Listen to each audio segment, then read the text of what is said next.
Hey everyone, yo soy Lod y mientras tratamos de sobrevivir a esta maldita tortura que es la convivencia familiar, el castigo más leve que esta humanidad de mierda puede llegar a recibir, tratando de no convertirnos en Apu o en Johnny. Here's Johnny. Lo que vamos a hacer para pasar esta condena es hablar un poquito de rol. ¿Por qué? Porque a eso se dedica este canal. ¡Boom! Hoy vamos a hablar de cómo incomodar a nuestros personajes jugadores, cómo hacerles sentir el terror a la gente a la cual queremos asustar, que son esos personajes no jugadores. Nunca los jugadores, nunca los jugadores. ¡Mentiroso! ¿Querés saber cuáles son mis truquitos para llenarles los pañales de caca a los PJs? Quédate y mirate este video. Y ahora tengo intro, mirá.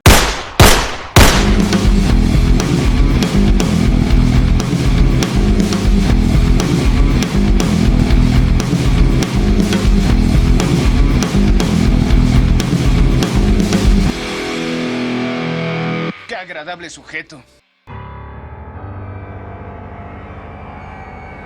Va a llegar el momento en tu evolución como rolero en que la curiosidad sobre cambiar un poquito la dinámica de tus partidas heroicas o épicas te va a llevar hacia el horror. ¿Cómo hacer para que nuestros personajes sientan el miedo? ¿Cómo hacer para que nuestros jugadores sientan que hay algo que no está bien? Lo primero que tenemos que hacer es definir el horror por concepto. El horror se define como una sensación intensa e incómoda que no necesariamente llega a ser miedo, mientras que el terror se define como un miedo intenso. No queremos miedo en nuestra mesa de rol, no queremos asustar a nuestros jugadores y que no vuelvan, no queremos llegar a ningún punto de fibra sensible, simplemente queremos incomodarlos. La sensación que se busca es la incomodidad en los jugadores. La incomodidad en los jugadores se traduce literalmente en el terror de los personajes. Para comenzar, la música.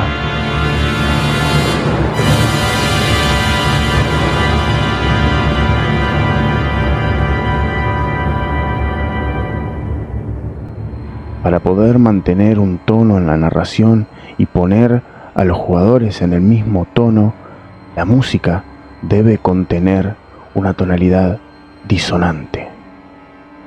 Para aquel que conozca un poco de música, graves, muy graves y séptimas aumentadas, haciendo esa disonancia en alguna melodía aguda, si se quiere, hasta infantil. Este tipo de musicalización crea una atmósfera que automáticamente le da tono a la partida. Sin que se den cuenta, tanto los jugadores como los personajes, como el narrador, se van a poner a tono con la música. Sus voces se van a modificar para llegar a esos tonos. Su narración se va a modificar para acompañar el ritmo de la música. Para ayudar con la atmósfera, se recomienda también la iluminación tenue. Y aunque parezca tonto que el narrador hable grave y lento, va a hacer que nuestros jugadores se sientan incómodos. Es cierto que el efecto en una mesa de rol quizás sea un poquito disímil. En una mesa, por lo general, hay muchas distracciones, amigos que no se ven hace mucho y chistes de un lado para el otro. Por eso, muy importante, es el contrato social. Ponerse de acuerdo con los jugadores en que vamos a llegar a un punto de terror, en que vamos a tener seriedad en la partida, tratar de sentir la incomodidad que nuestros personajes sienten y que ellos sientan el miedo, es, si se quiere, la partida ganada. La tonalidad en el contrato social es un punto a tocar, de los tantos que vamos a mencionar. Si el narrador no se pusiera de acuerdo con los jugadores, básicamente nadaría en dulce de leche durante todo el trajín de la partida. Así le decimos acá en Argentina, a ir contra la corriente. El contrato social no debe terminar ahí. Hay muchos puntos que se deben tocar en un contrato social que seguramente hablaremos más tarde. Pero hay uno que sí compete al tema y es el no tocar ninguna fibra sensible. En el horror se pueden dar escenas que probablemente sean de mal gusto para algunos de los jugadores. Por eso es muy importante, antes de describir una situación o una escena, tener sabido cuáles son los límites de tus jugadores en la mesa. Hay jugadores a los que no les gusta el sexo en la partida, hay jugadores a los que no les gusta la descripción muy gore de un asesinato, por ejemplo. Entonces, saber hasta qué punto tocarlo es lo correcto. Volviendo al primer punto, en que la incomodidad del jugador es el miedo del personaje, tenemos que tratar de utilizar todas las herramientas posibles para llegar a crear esa incomodidad en los jugadores, ese miedo en los personajes.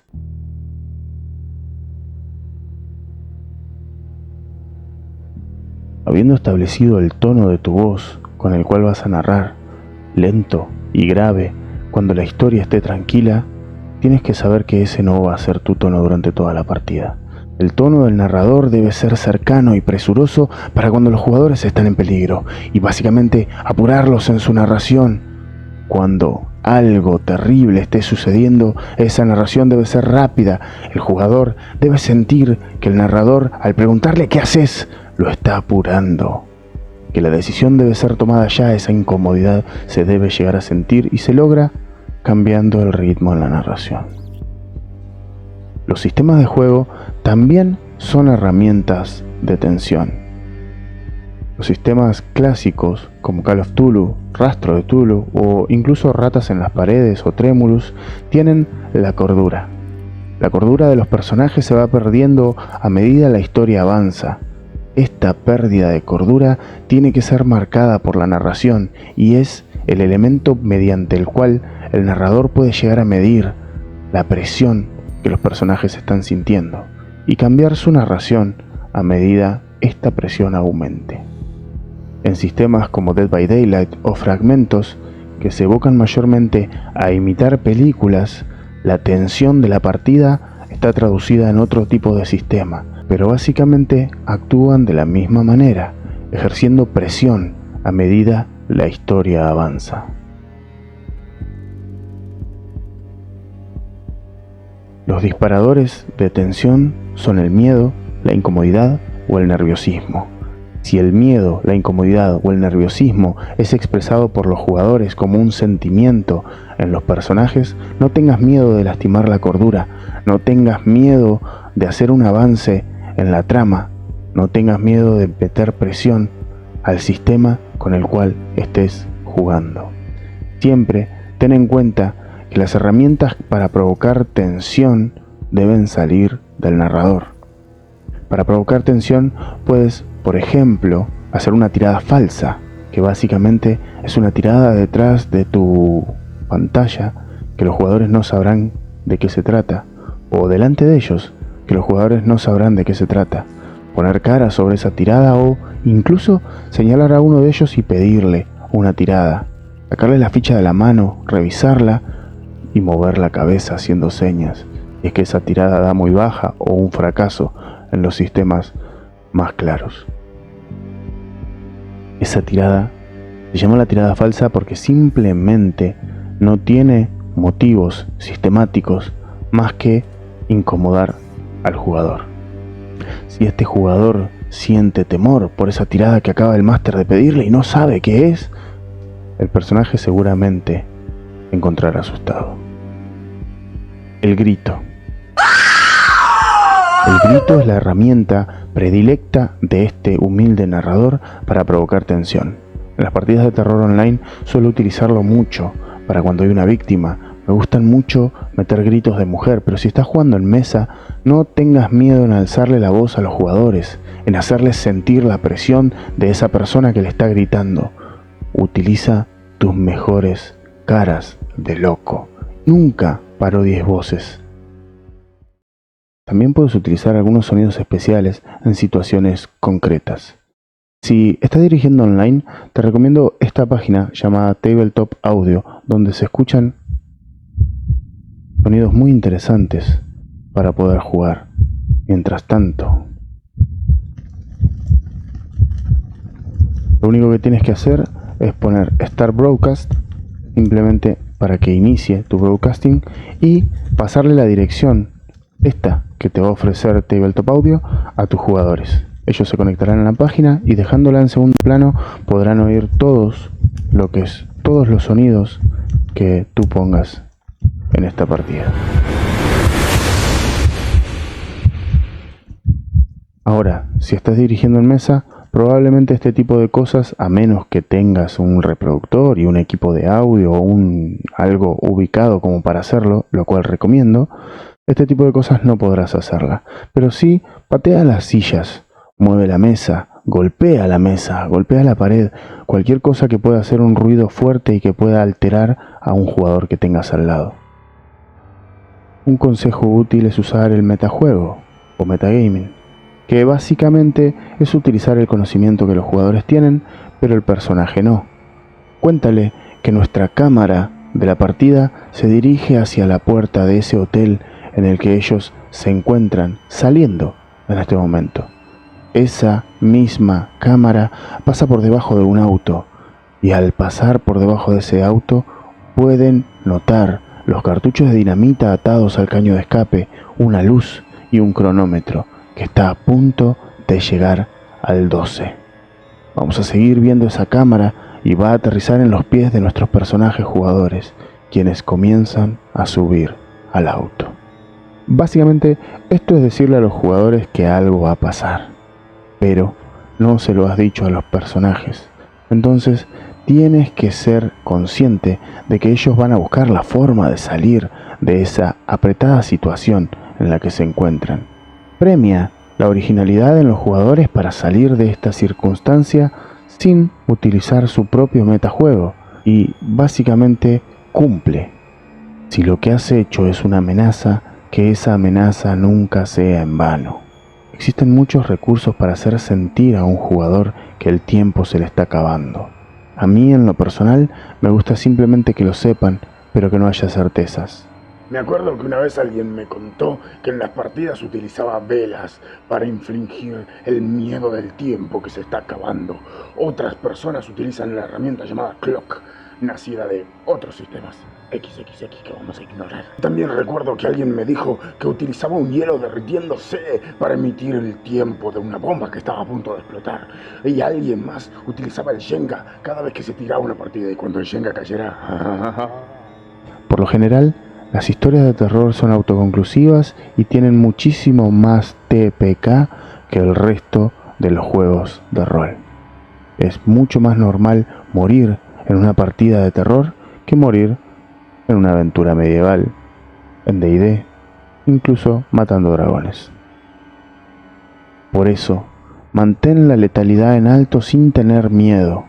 Mantén a tus monstruos como monstruos y mantén a tus amenazas como amenazas. Si por lo contrario lo que querés hacer es una campaña larga en el lugar de un one shot, te recomiendo que mantengas la letalidad alta, pero nunca olvides darle herramientas a los personajes. En la mayoría de las partidas de terror se da un suceso muy curioso que se llama investigación. Básicamente porque al encontrar un cadáver destrozado, el asesino no solo está dejando una pista, sino que está amenazando al personaje jugador, porque así es como él puede llegar a terminar en esta partida. El elemento de la investigación debe ser explorado por los jugadores. Existen distintas formas de dirigir una investigación. Yo utilizo dos, de las cuales voy a hablar un poco.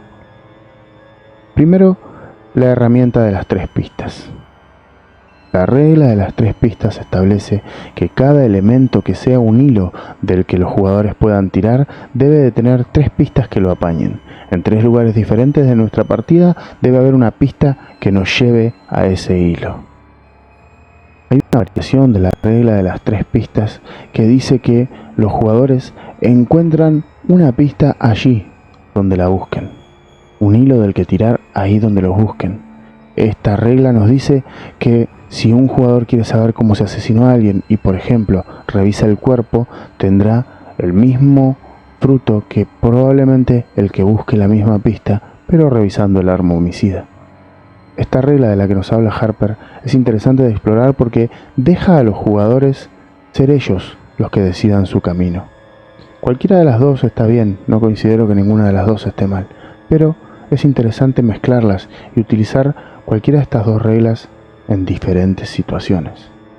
Nunca escondas bajo una montaña de lápidas una pista. Los personajes tienen que ser capaces de encontrar esa pista. Y ten en cuenta que ninguno de los jugadores en la mesa es Sherlock Holmes. Las pistas tienen que ser simples de encontrar. Ponle fácil a tus jugadores el encontrar esas pistas y diles que sí. La amenaza latente. En una partida de investigación solo utilizas un personaje no jugador. Probablemente el asesino de esta partida sea este personaje no jugador. No hay misterio, por lo cual no hay amenaza. La amenaza se mantiene latente cuando el misterio se mantiene en vilo. Es importante dar pistas. Es importante que cuando la criatura final aparezca, los jugadores digan, ¡ah, era eso!, y aten los cabos. Es muy importante que eso suceda, primero, en la cúspide de la partida, salvo algunas excepciones, y segundo, que suceda de manera fácil y natural, que los jugadores hayan estado esperando que eso suceda. Es importante que aten los cabos en ese momento, porque de esa forma se van a dar cuenta lo bien que se dirigió esa partida. El horror cósmico. Si estás metido en la literatura de los mitos, yo tengo solo algunos consejos para darte al respecto. Lo primero, nunca le pongas nombre a los mitos. No utilices los nombres que Lovecraft le ha dado a sus criaturas. Simplemente ponles apodos, porque depende de la cultura y el lugar donde se encuentren, estas criaturas tendrán un nombre diferente.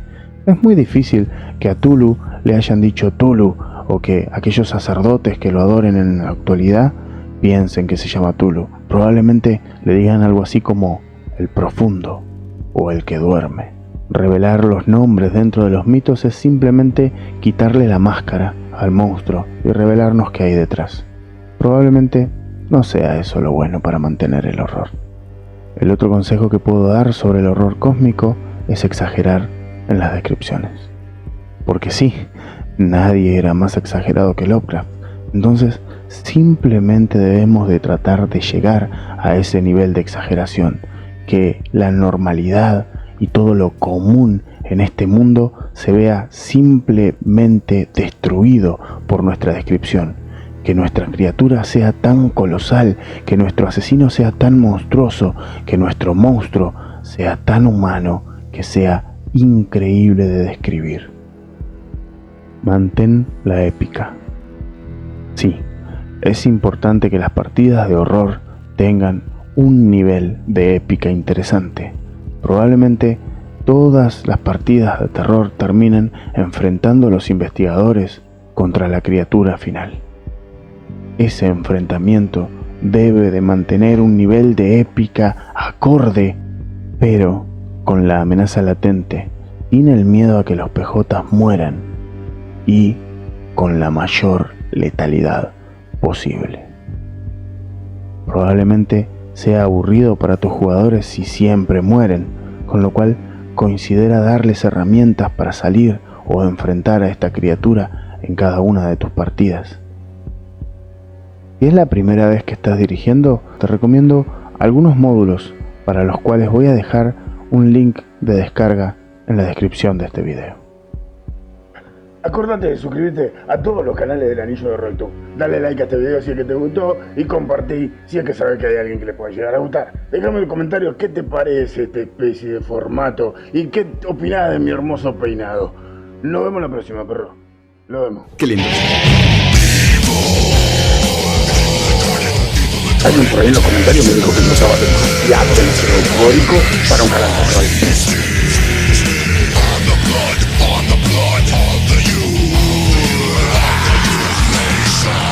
Y otro me dijo que me peinaba demasiado.